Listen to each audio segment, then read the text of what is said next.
الحمد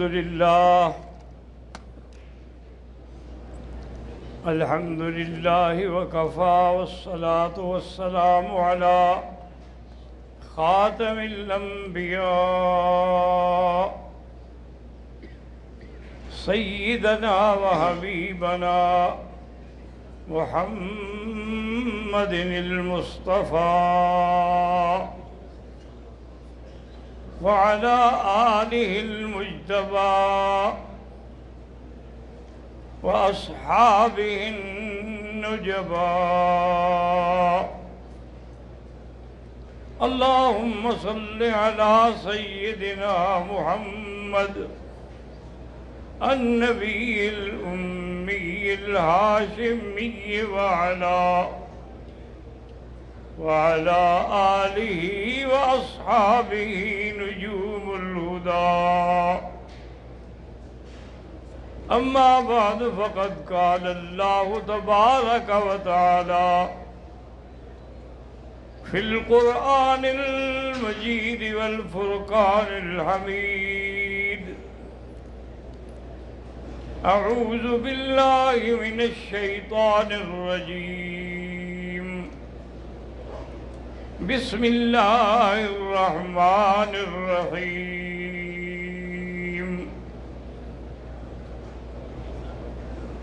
لله على الناس حج البيت من استطاع إليه سبيلا ومن كفر فإن الله غني عن العالمين. صدق الله العظيم. قال النبي صلى الله عليه وسلم: من حج لله فلم يرفث ولم يفسق رجع كيوم ولدته أمه، أو كما قال النبي صلی اللہ علیہ وسلم.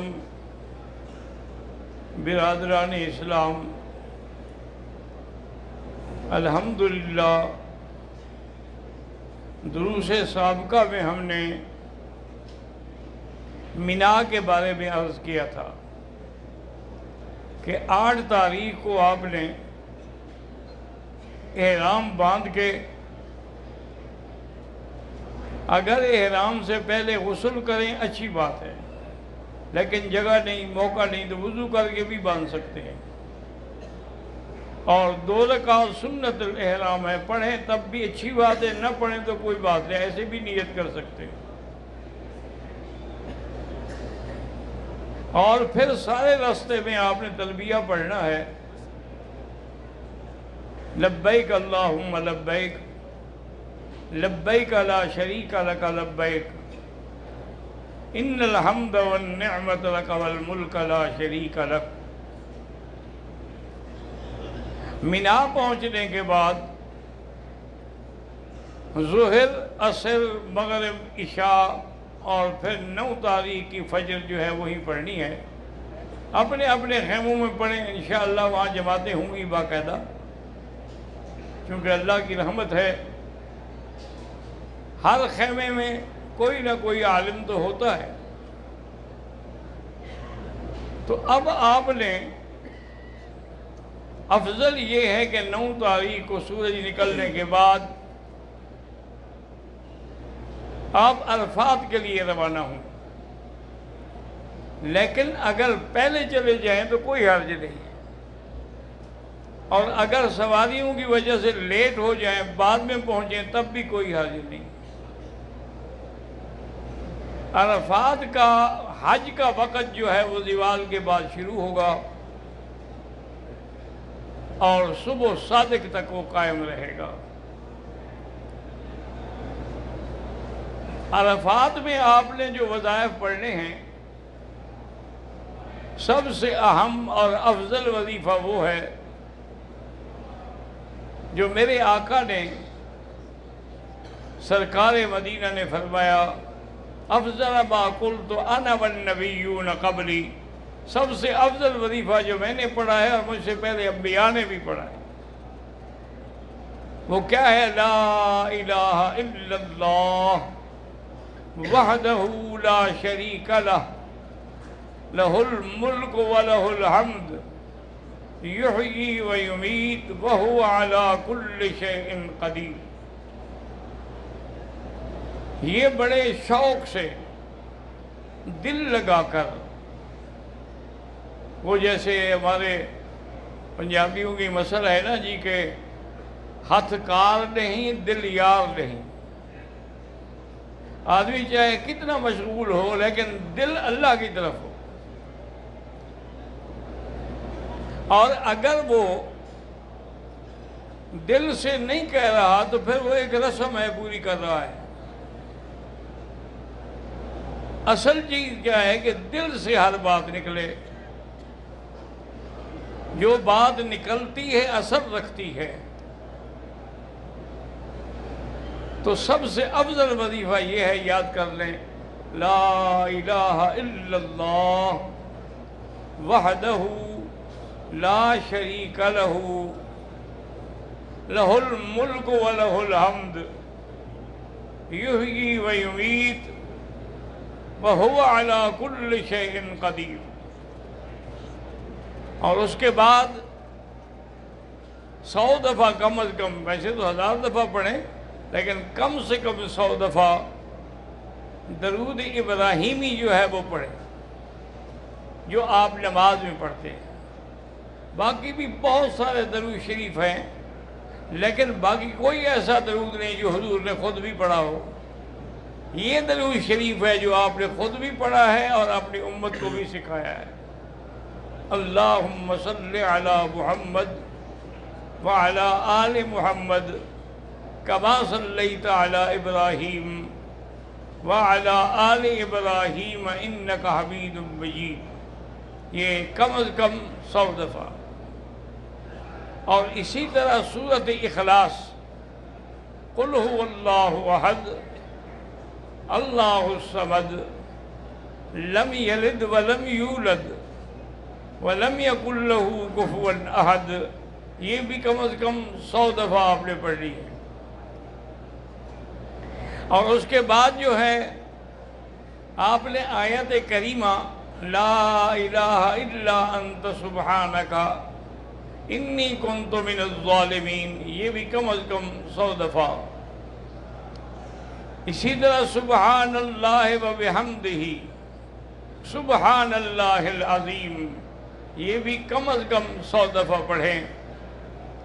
اور پھر جب دھوپ برداشت کرنے کے قابل ہو جائے تو دھوپ میں کھڑے ہوں اور رو رو کے اللہ سے دعائیں مانگیں، اللہ کے آگے فریاد کریں اور اللہ تبارک و تعالیٰ سے اپنے لیے، اپنے اہل و عیال کے لیے، والدین کے لیے، اقارب کے لیے، ارحام کے لیے، تمام عالم کے مسلمانوں کے لیے دعائیں کریں۔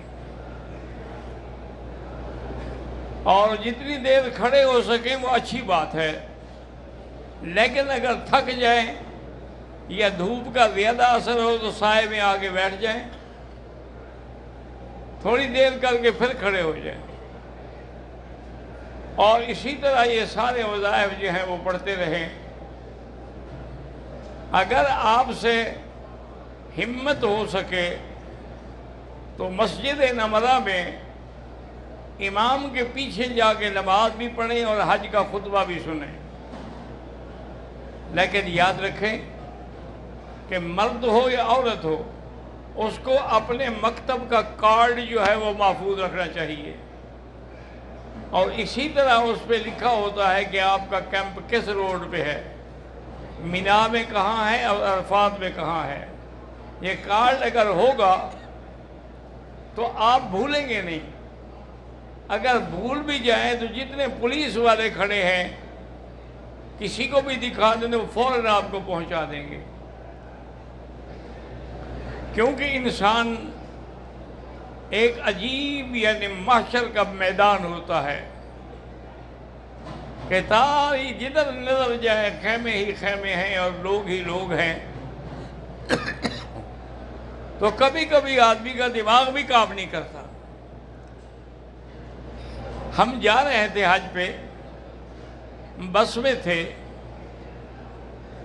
اور اس سال حضرت مفتی محمود رحمۃ اللہ علیہ بھی حج میں ہمارے ساتھ تھے۔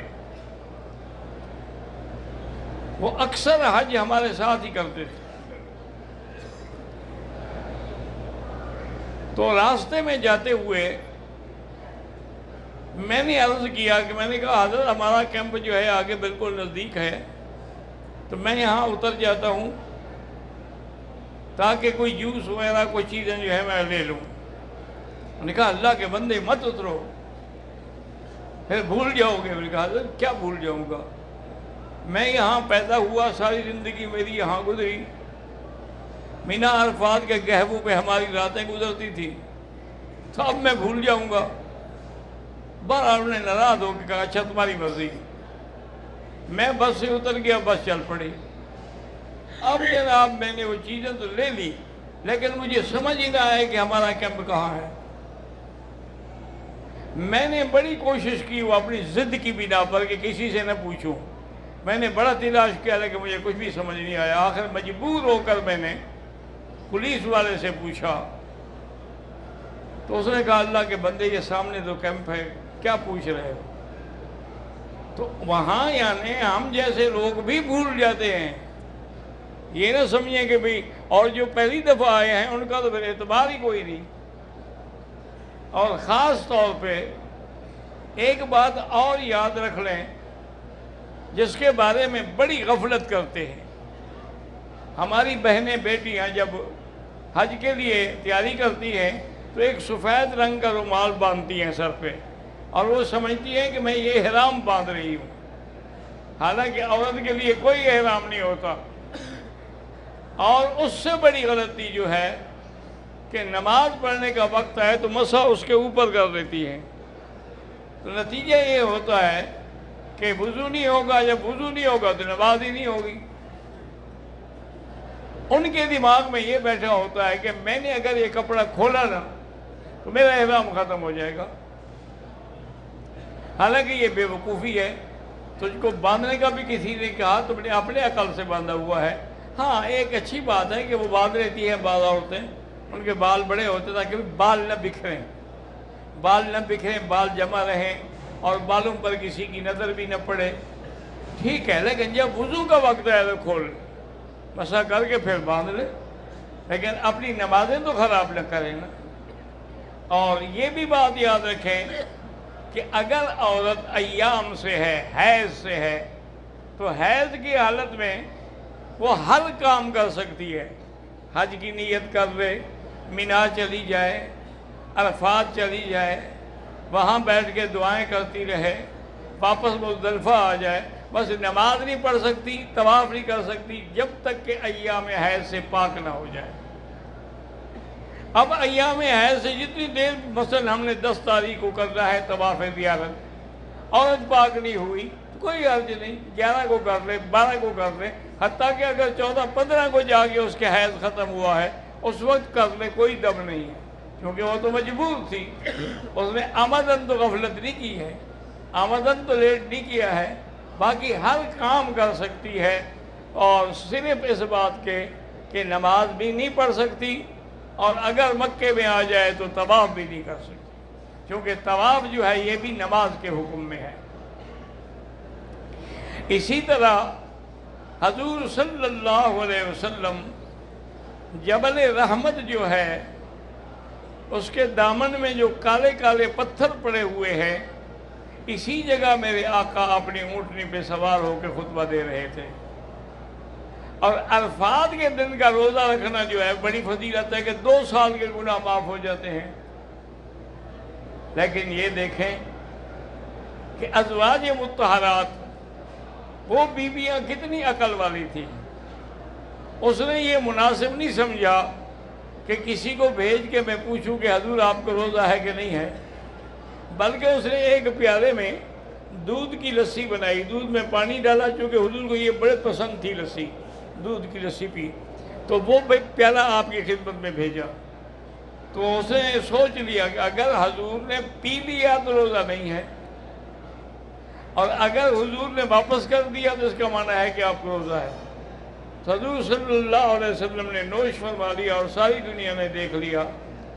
تو اس لیے مسئلہ یہ ہوا کہ اگر آپ حج پہ جا رہے ہیں تو روزہ نہ رکھیں، اگر آپ حج پہ نہیں جا رہے ہیں تو پھر وہ روزہ رکھنا جو ہے بہت بڑی فضیلت ہے، اور یہ وہ میدان ہے اور یہ وہ دن ہے جو سارے سال میں افضل ہے، اور اسی میں اللہ تبارک و تعالی نے اپنے پیارے نبی پہ یہ آیت اتاری تھی، الیوم اکملت لکم دینکم واتممت علیکم نعمتی ورضیت لکم الاسلام دینا۔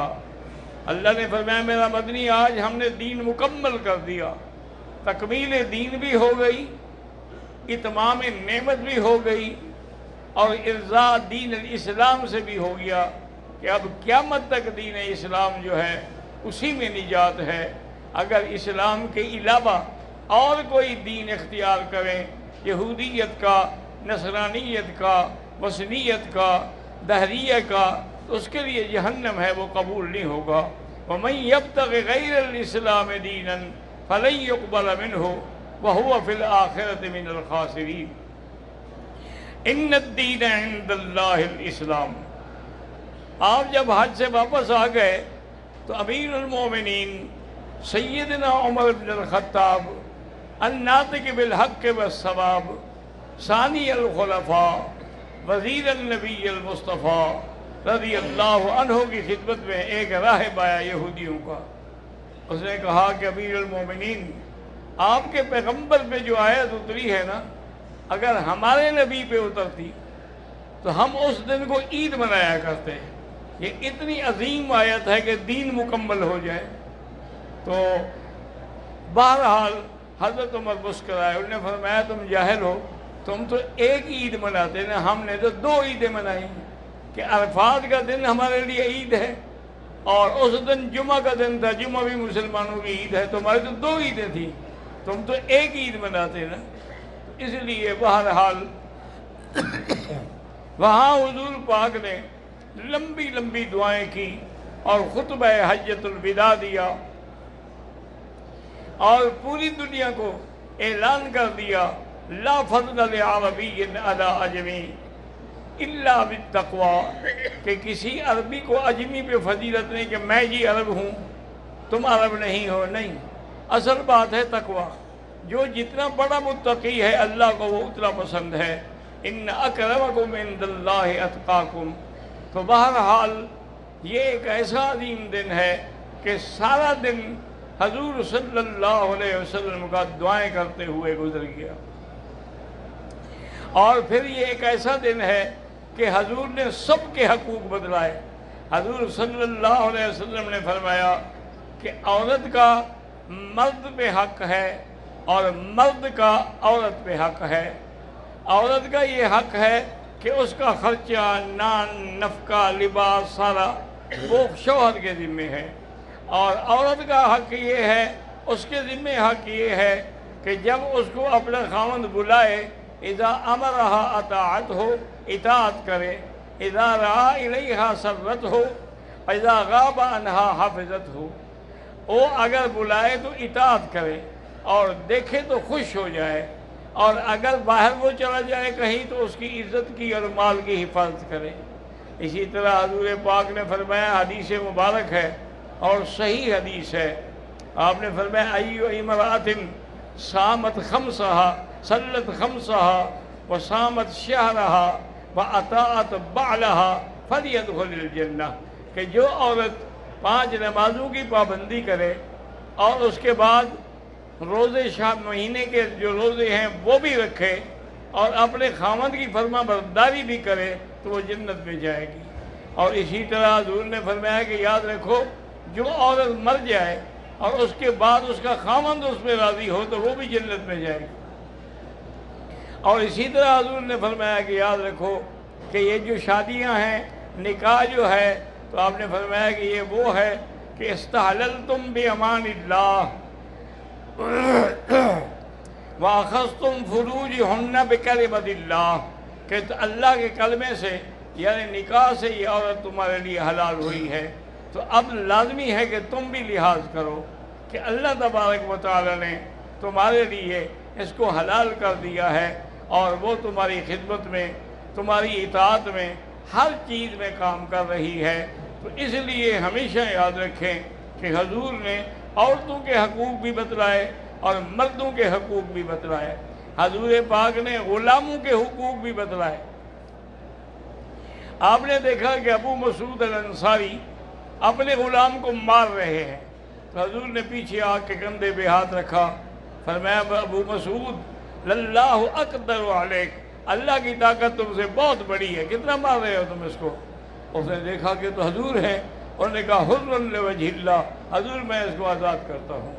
اللہ تبارک و تعالیٰ نے یعنی جہاں کوئی غلام کو تکلیف ہوئی، حضور پاک نے اس کے بھی حقوق بتلائے، جانوروں کے بھی حقوق بتلائے کہ اگر جانور کو ذبح کرو تو کند چھری سے ذبح نہ کرو، تیز چھری سے ذبح کرو، اور ذبح سے پہلے اس کو چھری نہ دکھلاؤ بلکہ عین ٹائم پر اس کو ذبح کر دو، کیونکہ جانور کو بھی تکلیف ہوتی ہے جیسے انسان کو تکلیف ہوتی ہے۔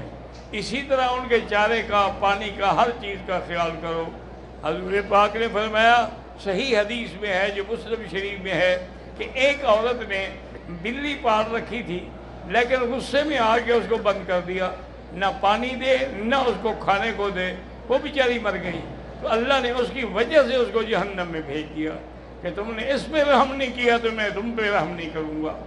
اور اسی طرح یاد رکھیں کہ حضور نے فرمایا کہ ایک بڑی فاحش عورت تھی جس کی زندگی ساری زنا میں گزر گئی، وہ جا رہی تھی، اس کو پیاس لگی، راستے میں جو کنویں ہوتے تھے کچے جیسے روہی کے علاقوں میں ہوتے ہیں، اس نے ایک کنواں دیکھا اور کنویں کے کنارے پہ دیکھا کہ والکلب یلہث، کہ ایک کتا پڑا ہے بیچارہ زبان نکال کے تڑپ رہا ہے، وہ بھی پیاسا ہے۔ تو اس بیوی نے پہلے پانی نکال کے کتے کو پلایا، جب وہ سیراب ہو گیا اور اٹھ کے کھڑا ہو گیا پھر بیوی نے آپ پیا۔ تو اللہ تبارک و تعالیٰ نے اس کے ایک چھوٹے سے اس عمل سے اس کے سارے گناہ جو تھے وہ معاف کر دیے، اس کے سارے گناہ اللہ تبارک و تعالیٰ نے معاف فرما دیے ہیں۔ تو انشاءاللہ زندگی تو یہ مسائل جاری رہیں گے، لیکن یہ بھی شرط ہے کہ آپ ان کو یاد رکھیں، محفوظ رکھیں اور ایک دوسرے کو سکھائیں۔